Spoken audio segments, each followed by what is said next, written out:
Hey folks, how you guys doing today? Jimmy Roberts here, your local real estate professional. And today we are going to talk about buyer's remorse. That's right, buyer's remorse. The remorse that buyers feel after they made a big purchase. What have I done? What have I done? Or even a small purchase, and now they don't know what to do. Well, like I said, we're going to jump right into that.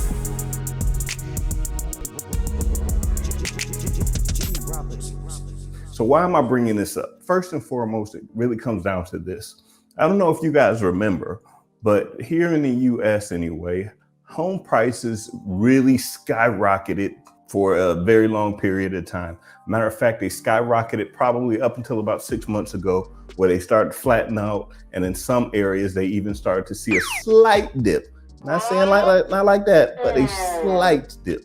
But prior to that, was pretty significant. Matter of fact, it was the cause in a lot of cases for our housing inflation factors that are going on that we're still suffering from today, right? Basically, if you were a seller and you put a house on the market, you had 72 offers within 24 hours. Okay, that's a slight exaggeration, but it's a slight one.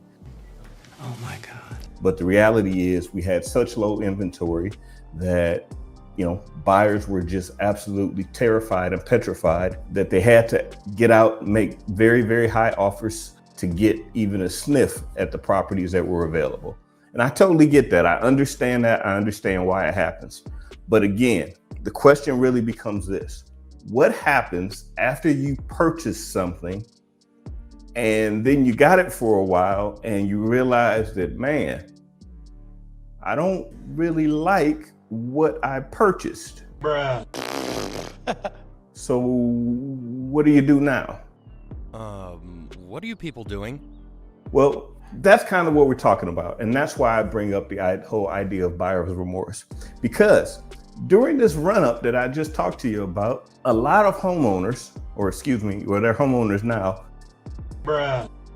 But a lot of home buyers at the time, when they were in the market, they had the opportunity to do some things. And we're going to talk about some of those things that they did. First and foremost, whenever they put an offer in to make it more palatable to the seller, they would do things like waive all the inspections.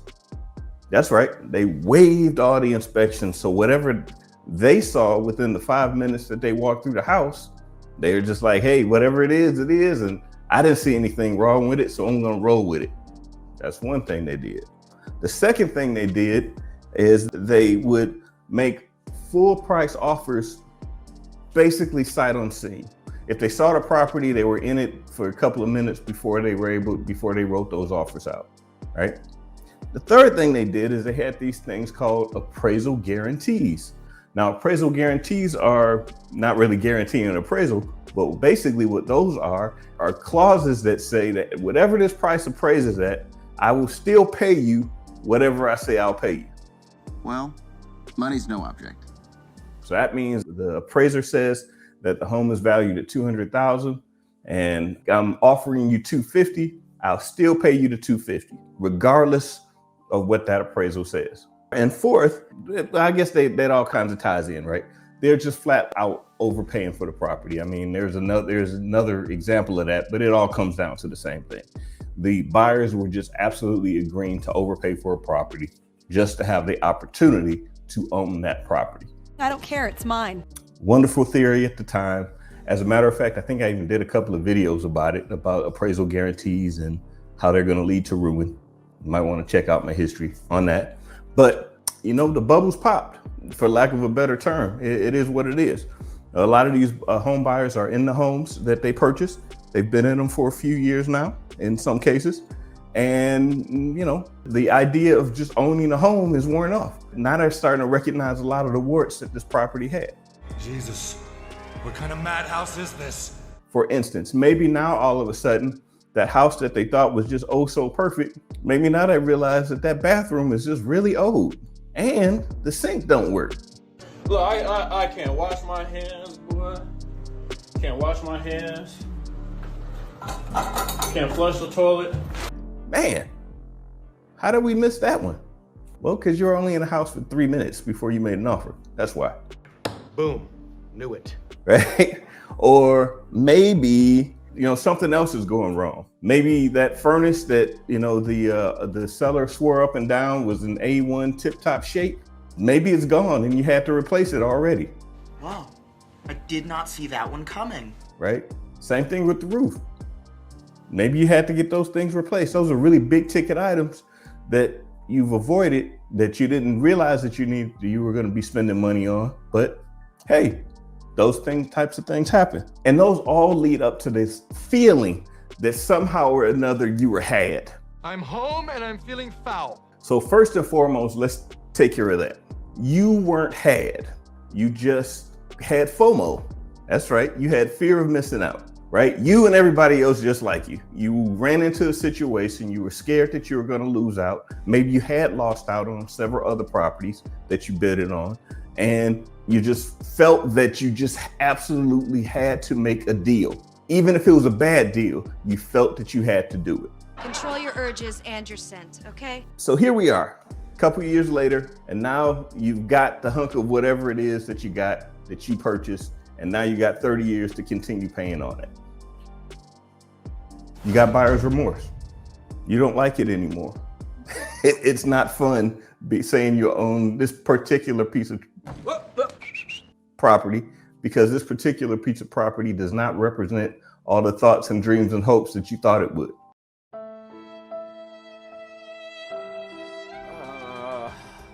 Happens all the time, right? I've never seen it happen as much as it's happened over the last few years, but it has happened, and it's probably going to happen even more, but that's okay. So in today's video, though, we're going to try to put out some information to help real estate professionals and professional buyers and buyers out there avoid this the next time around, or even avoid this in their next purchase if they can't stand their house so much that they got to get out of it and move into another one. Please, I need help. All right. So first off, let's start with this. Step number one. Next time you're looking to buy a property, or if you're a real estate agent, next time you're looking to sell a piece of property, slow down. Slow down. I get it. There's a lot of pressure to move fast, but you need to slow down. And the reason you need to slow down is a very big one. 9 times out of 10, whoever is buying this property is probably making the biggest financial commitment that they've made up to that point, most likely. That is huge. And that means it takes consideration, right? You need to think through the process. You need to understand what it is you're looking to do, plain and simple. Perfect example. If you are coming from a rental situation and you may be used to paying $2,000 a month in rent, that is not the same as putting your name on the dotted line on a deed and a note for several $100,000 for a mortgage. It is not the same. The actual dollar amount that you're coming out of your paycheck every month, or every however you decide to do it, may be the same, or they may be similar. But the fact that you still owe several $100,000 on a piece of property and you can't just get up and walk away without some recourse, that's a big deal. It just is. So rule number one, you gotta slow down.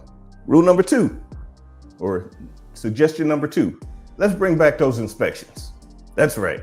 Bring back the inspections. And when I say bring back the inspections, I'm not just talking about, you walking through the house saying that it was inspected. I'm saying bring back the inspections. Hit up somebody like my good friend Otis Cheatham over at 4C Future Real Inspections. Go to him and say, hey, look, I need to get this property inspected, and let him walk through this property so he can point out those items that may be gotchas in the near future. All right. You need to do that. Why do you need to do that again? Because it's going to help you later on down the line, right? Yes, it's going to take time. Yes, most likely some things are going to be brought up, but it's better to bring them up before you spend your money than after you spend your money, right? Plain and simple, plain and simple. If you decide to go through with a purchase and the seller does not offer a home warranty package, or the seller and the seller's agent does not offer a home warranty package, you as a buyer's agent, you offer the warranty package, the home warranty package, right?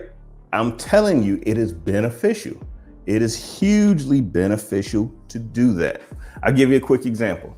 When I purchased, it wasn't my first house, but it was my first house that my wife and I were living in. When we purchased that first house, we were fortunate enough to get a home warranty. Okay, and like many of you, we bought it at the absolute top of the market, paid the highest in the whole subdivision for like the next 5 years. Yeah, I get it. So I'm telling you about something that I know. I'm not telling you about something that I read. I know what FOMO feels like. Congratulations, you're officially one of us. One of us. Anyway, back to the story. So ironically, we went through this whole process of purchasing this property, and it took us a couple of months to get through everything. The day that we moved into the property, heater tank blew up. Yep, blew up the day that we moved in. Still had our boxes around and all that other stuff. The hot water tank was gone. Fortunately for us though, it cost us a $75 service visit and we got a brand new water heater. Why? Because we were smart enough to make sure that we purchased a home warranty at the time of purchase, right? $75 for the service call, poof, brand new water heater, and we lived there for the next 10 years. There you go. It's as simple as that. Here's the other thing. If they don't offer you one, again, buyer's agent, offer it to your client or point them in the direction. If you don't have any relationships with any home warranty companies, point them in a direction where they can find one of their own, right? Because again, it's a simple thing. It costs like a couple of $100 in the midst of several $100,000. A couple of $100 is nothing. Spend the money, get the insurance. And number 4, and this is kind of a referendum to my real estate professionals out there. So here's the deal. I understand why we did what we did in the past, because we wanted to go ahead and speed things along, make sure to help our clients win the house or get the house and all that other stuff. Those are all very important things. That said, as professionals, we have to understand and be aware that when we shortcut steps, there are bad things can happen. Maybe it's a karma thing. Plain and simple. So we need to not only say, hey, look, we're going to make this offer as clean as possible by reducing or removing any inspections and guaranteeing all this extra money and doing all this other stuff. But we need to also make sure that our clients understand that if we do that, here are some of the drawbacks. So for instance, if you don't do an inspection, it's possible that after you purchase the property, something major can come up. Are you okay with that? Where am I gonna live now? I crashed my house. If we put in an appraisal guarantee and say that we're gonna pay X number of dollars over our purchase price, over whatever the appraised value is. If we say that, we gotta understand that, hey, you know, if you agree to this, that could mean it may be some time before you have some actual equity in this property, right? Explain it to your clients and let them make the decision. If you explain it and they make the decision, you're good. You've done your job. Just make sure that you're explaining it. Tell the truth, man. No shame. I bring this up because, again, it's just my experience.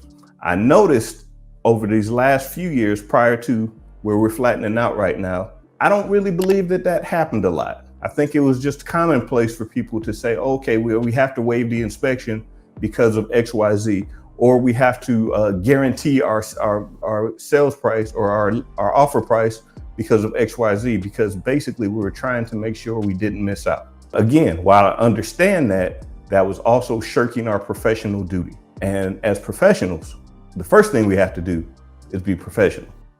So there you have it. This is Jimmy Roberts, your local real estate professional.